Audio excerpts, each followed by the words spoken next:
नमस्कार दोस्तों, मैं हूं दिनेश केवरा। स्वागत है आपका इस कार्यक्रम के अंदर। दोस्तों, आज बात करेंगे राजनीति के साथ आर्थिक विषयों पर, क्योंकि अब बजट बहुत नजदीक आ गया है। हालांकि जब चुनावी साल होता है तो बजट पेश नहीं किया जाता, उसका नाम होता है वोट ऑन अकाउंट्स। तो वहां पर कोई भी नई योजना पेश नहीं की जाती, लेकिन ये परंपरा है, इसमें कोई कानून नहीं है। जो बजट पेश किया जाता है वो 1935 का एक एक्ट है, गवर्नमेंट ऑफ इंडिया एक्ट है, उसके अंतर्गत पेश किया जाता है, जो ब्रिटिश एक्ट है। तो उसके अंदर कोई ऐसा सुझाव या कोई ऐसी बाइंडिंग नहीं है कि आप बजट किस रूप में पेश करो। लेकिन होता यह कि समाज हमारी परंपराओं से चलता है, कानून से कम चलता है। लेकिन मोदी जी के पास ये अपॉर्चुनिटी है कि जैसे उन्होंने 2019 के चुनाव में किया था कि उन्होंने उस वोट एन अकाउंट को बजट में कन्वर्ट कर दिया था और लोक लुभावन स्कीमों को वो सामने लेकर आ गए थे। तो मैं ये उम्मीद करता हूं कि 2019 के मुकाबले ये चुनाव ज्यादा इंपॉर्टेंट है, क्योंकि 10 साल उनके हो चुके हैं। तो इन 10 सालों के अंदर वो क्या कर सकते हैं। इससे पहले कि मैं ये कहूं कि वो क्या कर सकते हैं, मैं अपने मेहमानों का तारुफ करवा देता हूं। दर्शक मित्रों, आपके सामने हमारे साथ आज गुजरात से दो विद्वान मौजूद हैं, राजेश ठाकर जी और हिमांशु भयानी जी। स्वागत है आपका, नमस्कार। हमारे साथ दिल्ली से डॉक्टर अनिल जैन जी हैं। स्वागत है सर आपका, जय हिंद। और हमारे साथ इलाहाबाद से, पुण्य भूमि से सुनील शुक्ला जी हैं। सर आपका भी बहुत बहुत स्वागत है। तो पृष्ठभूमि ये है कि हमारा इस साल का जो बजट था वो 45 लाख करोड़ का था। हर साल एक, हम जिसको एक अपनी सरकार की भाषा में कहते हैं सॉवरीन ग्रोथ, तो हर साल 10, 12, 13, 14% की एक सॉवरीन ग्रोथ हो जाती है। जो टैक्स हमने पिछले साल कलेक्ट किया है, हम उम्मीद करते हैं कि अगले साल मुझसे 10%, 12% ज्यादा कलेक्ट करेंगे। और वो कंपनियां भी इसी नॉर्म पे काम करती है कि अगर इस साल हमारा टर्नओवर 500 रुपए का आया तो अगले साल वो 550 रुपए का टर्नओवर हो जाएगा। तो this is how the growth cycle goes up actually. तो इस साल का जो बजट होगा 50 लाख करोड़ को टच करता हुआ होगा। हो सकता है 50.5 लाख करोड़ हो जाए, 51 लाख करोड़ हो जाए। मैं एक बात बताना चाहूंगा दर्शक मित्रों, ये 51 लाख करोड़ या 50 लाख करोड़ का बजट बहुत बड़ा बजट है, ये छोटा बजट नहीं है। अच्छे अच्छे देश इसको एनवी कर सकते हैं कि इस लेवल का बजट। लेकिन इसमें कोई ये कहे कि मोदी जी का योगदान है, कोई योगदान नहीं है। भारत की ग्रोथ ही ऐसी रही है कि अगर पिछले 30 सालों के जो डेटा मेरे पास मौजूद है, जो जिसे सॉवरीन ग्रोथ कहते हैं, तो हर साल 10%, 11%, 12%, 13%। और कमाल की बात है कि अगर प्रधानमंत्री नहीं भी हो तो भी ये 10-12% की ग्रोथ आपको मिल जाएगी। हमारे पिछले 20-25 सालों में ऐसे भी दृश्य आए हैं जहां हमारे बहुत कमजोर प्रधानमंत्री रहे हैं, लेकिन एक सॉवरीन ग्रोथ जो देश की होती है वो बढ़ती चली जाती है। अगला बजट 50 लाख करोड़ का, इतना अच्छा कुशन किसको मिलेगा। 5 लाख करोड़ आपके पास एक्स्ट्रा आएगा, टैक्स के रूप में भी, बोरोइंग्स के रूप में भी। अब मैंने जब हिसाब लगाया बैठ के कि हम कितनी सब्सिडी दे रहे हैं, तो 45 लाख करोड़ के अंदर हम सब्सिडी करीब 7 लाख करोड़ के आसपास है, जिसमें 2.5 लाख करोड़ हमारा फूड सब्सिडी है, फर्टिलाइजर सब्सिडी है, एलपीजी की सब्सिडी है, कुछ और छोटी छोटी सब्सिडीज है, प्लस साथ में मनरेगा क्या है 1 लाख करोड़, वो भी तक सब्सिडी है देखा जाए तो लगभग 7 लाख करोड़ जो है गिव अवेज में चले जाते हैं। ये गिव अवेज उस गिव अवे से अलग है जो इंडस्ट्री को दिया जाता है। इंडस्ट्री को जो कंसेशन दी जाती है जिस रूप में, ये उनसे बहुत अलग है। अब इसके अंदर अगर हम 5 लाख करोड़ और जोड़ दें 7 लाख करोड़ में, तो होते हैं 12 लाख करोड़। ये 5 लाख करोड़ कहां से आएंगे, बजट बढ़ रहा है 5 लाख करोड़ का, तो कोई दिक्कत ही नहीं है। तो क्या मोदी जी के पास कुशन है? तो आपके पास 10 लाख से 12 लाख करोड़ का, जो सिर्फ 20% है आपके बजट का, टोटल 50 लाख करोड़ का, आपको रेवड़ियां बांटने के लिए अलग रख देना है, जो मोदी जी रखने भी जा रहे हैं। इसके अंदर किसान सम्मान निधि, जो अभी तक 6,000 रुपए साल का है, अब 12,000 होने जा रहा है, ये कंफर्म न्यूज है ऑलमोस्ट, तो 1,000 रुपए महीना हो जाएगा। साथ में इस बात की भी खबर है कि शायद एक महिला सम्मान निधि अब ऑल इंडिया लेवल पे आ जाएगा। अभी छत्तीसगढ़ में है, राजस्थान में है, मध्य प्रदेश में है, एक दो और प्रदेशों में है, अभी तेलंगाना में भी आया है। तो मोदी जी जो 4 जातियां उन्होंने बनाई हैं, युवा है, किसान है, महिला है, गरीब है, तो वो सबको कुछ ना कुछ देना चाहते हैं। तो सिर्फ भावनात्मक कॉकटेल नहीं होगी, यहां पे आर्थिक कॉकटेल भी होगी।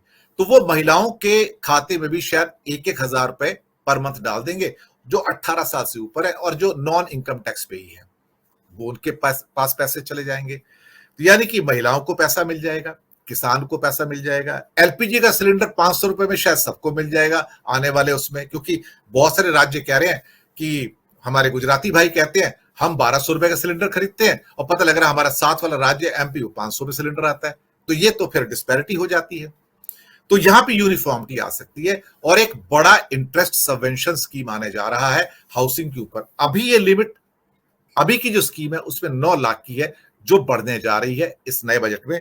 तो 50 लाख तक के जो हाउसिंग है उसके अंदर एक बड़े लेवल पे इंटरेस्ट सबवेंशन 3 से 5% का आएगा इसके अंदर, जिसका बड़ा फायदा हो सकता है। ये स्कीम ऑलरेडी न्यूज़पेपर में आ चुकी है, तो इसके बारे में मैं कंफर्मिटी के साथ कह सकता हूं कि यहां 9 लाख की लिमिट बढ़ जाएगी वहां पर, जो आपको 3 से 5% के इंटरेस्ट रेट पे मिलेगी। यानी कि एक हाथ में रेवड़ियां हैं और दूसरे हाथ में आपके पास 22 जनवरी से राम मंदिर की कॉकटेल है। यानी कि राम मंदिर के प्रचार प्रसार पे ही 1000 करोड़ खर्च होने जा रहा है, 1000 करोड़।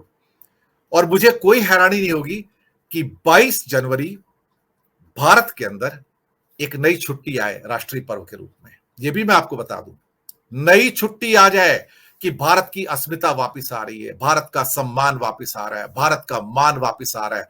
यह छुट्टी उसी दृष्टि में देखी जाएगी जिस दृष्टि के अंदर 15 अगस्त है, 26 जनवरी और 2 अक्टूबर है। यानी कि यह हमारा एक राष्ट्रीय पर्व है, यहां से राम राज्य की शुरुआत होती है, तो उसको राष्ट्रीय छुट्टी के रूप में मनाया जा सकता है। और उदाहरण दिया जाएगा कि हमारे कॉन्स्टिट्यूशन के अंदर भी भगवान राम का फोटो है, जो हमारी आस्था का प्रतीक है, भारत का प्रतीक है। तो राम वहां भी आ सकते हैं। तो यानी कि धर्म, आस्था और अर्थ, यानी कि आर्थिक मुद्दे, इसका एक बेहतरीन कॉकटेल मोदी जी लेकर आ रहे हैं 1 फरवरी को। इंडिया गठबंधन के सामने चुनौती है कि इसके विरोध में कौन सा नैरेटिव सेट किया जाए, कैसे नैरेटिव सेट किया जाए, ताकि जनता आपके ऊपर विश्वास करे, ना कि उनके ऊपर। चुनौती बड़ी है। तो मैं एक एक करके आता हूं अपने मेहमानों के पास। आज मैं सबसे पहले सुनील शुक्ला जी आपके पास आता हूं। आप चीजों को बहुत बेहतर ढंग से, बड़ी महीनता से देखते हैं, क्योंकि ये एक बहुत बढ़िया कॉकटेल है। धर्म भी है, आस्था भी है, अर्थनीति भी है, और सरकार के पास पैसे भी है। ऐसा नहीं कि कोई उधार लेके कोई बाहर से कुछ और बोरोइंग करनी पड़ेगी। 5 लाख करोड़ का एक्स्ट्रा कुशन इस बजट में आ जाएगा सर, टैक्स के रूप में, बोरोइंग के रूप में। किसी चीज की कमी नहीं सर। आपको क्या लगता है, इंडिया गठबंधन के लिए क्या चुनौतियां हैं? धन्यवाद दिनेश जी। ये तो जो अभी 5 राज्यों के विधानसभा के चुनाव खत्म हुए हैं, उन चुनाव के दौरान जिस तरीके से प्रधानमंत्री जी ने प्रचार किया और अपने गारंटियों की बात की, उससे ही लग रहा था कि कुछ न कुछ होगा। और परंपराओं और मान्यताओं को मानने वाले लोग तो है नहीं कि इसको केवल एक पूरक बजट के रूप में माना जाए और नई सरकार के लिए उसको छोड़ा जाए। जो नई सरकार आएगी अपने कार्यक्रम और नीतियां घोषित करेगी। तो ये तो इसका अनुमान उस समय भी लग गया था जब चुनावी सभा में प्रधानमंत्री जी ने अगले 5 सालों के लिए गरीबों के लिए वो मुफ्त के अनाज के कार्यक्रम उन्होंने बढ़ा दिया था कि अगले 5 साल के लिए बढ़ाया जा रहा है, जबकि वो 2024 तक पहले से ही लागू था। तो ये सीधे-सीधे लगने लगा है ये। लेकिन जिस चीज़ की तारीफ ये कि जो रेवड़ियों के नाम पर जो आर्थिक सहायता का विरोध करते रहे हैं जो लोग, वही लोग इन पे आगे बढ़ रहे हैं। और प्रश्न ये है ना कि ये सरकार चुनाव किसी भी तरह से जीतना चाहती है, उसको कुछ भी करना पड़े, नैतिक मर्यादाएं हो न हो, उसका पालन हो न हो, उससे कोई मतलब नहीं है। इन किन प्रकार चुनाव जीतना है। और सबसे बड़ी चुनौती ये हो गई है कि इस चुनाव भले कांग्रेस हार गई हो, लेकिन उसका जन समर्थन घटा नहीं है। इसको लेकर बीजेपी में चिंतन है। अगर आप आंकड़ों को आप देखेंगे तो इसमें 25 से 26 सीटों का नुकसान हो रहा है लोकसभा में। 9 सीटें ऐसी हैं, कम से कम मध्य प्रदेश में ही, जहां पे लोकसभा की सीटें, जहां पे उस लोकसभा के अंतर्गत आने वाली विधानसभाओं में आधे से अधिक सीटें कांग्रेस ने जीती। तो भले सरकार उनकी बन गई हो तीनों राज्यों में, लेकिन जो लोकसभा का गणित है वो इनके पक्ष में नहीं जा रहा और बड़ा नुकसान है। तेलंगाना में जहां 4 सीट जीत करके आए थे वहां 0 हो जाएंगे, जो कांग्रेस का जन समर्थन जिस तरीके से बढ़ा है। बिहार से संख्या घट जाएगी। तो एक तरह की चुनौती इनके सामने है कि अगर इतना कुछ करने के बाद भी कांग्रेस के प्रति लोगों का मोह भंग नहीं हो रहा है, कांग्रेस की लोकप्रियता में गिरावट नहीं आ रही है, कांग्रेस को वोट देने वालों की तादाद उतनी ही है, तो आखिर कैसे लोगों को इकट्ठा किया जाए? हिंदुत्व का एजेंडा तो उनके साथ है ही है, हिंदू उससे तो अलग होने वाले नहीं है। और जो इस हिंदुत्व के एजेंडे को कार्ड के रूप में जो जाति जनगणना लेकर के इंडिया दल समूह आ रहा है, उसका कोई विकल्प इनके सामने नहीं है। उसको केवल इनको ही करना है, जो आप बता रहे हैं वो उसी तरह से लोगों को आकर्षित करने का प्रयास करेंगे। बावजूद इसके मेरा ये मानना है कि एक माने छोटे-मोटे प्रयास नहीं किए गए हैं इस चुनाव में भी, बहुत बड़े-बड़े प्रयास किए गए और लोगों को मुफ्त में चीजें देने की घोषणा की गई है।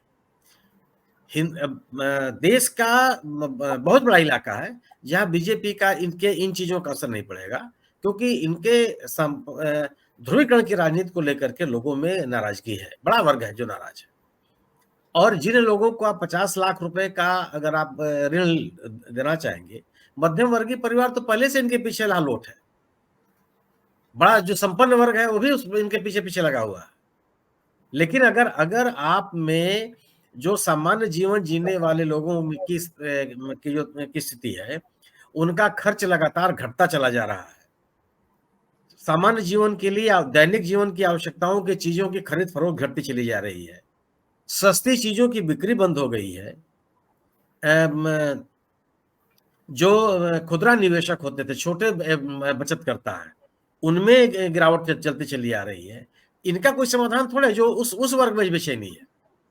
यह जितनी चीजें हैं, या तो जो जिन चीजों को ये लोग गिराने का प्रयास कर रहे हैं, ये ठीक है, लोगों को आकर्षित करने की कोशिश है ये। और देश की आर्थिक व्यवस्था, देश की आर्थिक हालत, लोगों की क्रय शक्ति, रोजगार की स्थितियां, जो मूल चुनौतियां हैं, उससे उनका समाधान इन तौर तरीकों से होता नहीं है।